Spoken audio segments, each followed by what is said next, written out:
Sobrang dami nangyayari ngayong araw sa mga nakaraan. Kaya nandito ako ngayon sa boss ko. Dito ako, dinala ko siya. Pinagpapasalamat ko pa rin lahat na nangyayari. Pinagpapasalamat ko pa rin ang mga nangyari. Kaya marahil siguro nangyayari ang mga nangyayari sa ngayon. At kung pangit man ang nangyayari sa ngayon, ay marahil nire-ready ka lang niya sa isang magandang mangyayari sa buhay mo. Kaya lagi kang maging grateful sa mga nangyayari sa buhay mo. Pangit man yan o maganda. At may dahilan, may rason. Kaya kahit ano pa man yan, maging grateful ka lang. Lagi mong ipagpasalamat ang lahat na nangyayari dahil lahat yan ay may kaukulang dahilan. Kung hindi man maganda ang sitwasyon mo ngayon, kung pangit man at sobrang hirap, nire-ready ka lang niya, pinapatibay para mas matibay ka na sa mas magandang mangyayari sa buhay mo. Kalmahan mo lang at huwag ka masyado magpa-apekto.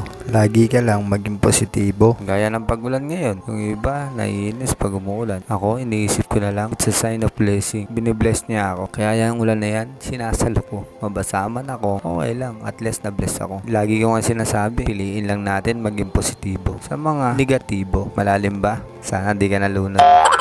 Hindi, harot lang. Ingat po kayo palagi. Salamat po sa pag-follow. Huwag niyo po ako kalimutang i-like at i-share itong video ko na to. Ako po siya din, nangangarap na makalaya sa pagiging isang empleyado. Pangarap ko din yumaman. Paano ko gagawin yun? Abangan nyo na lang. Panoorin nyo na lang. Thank you.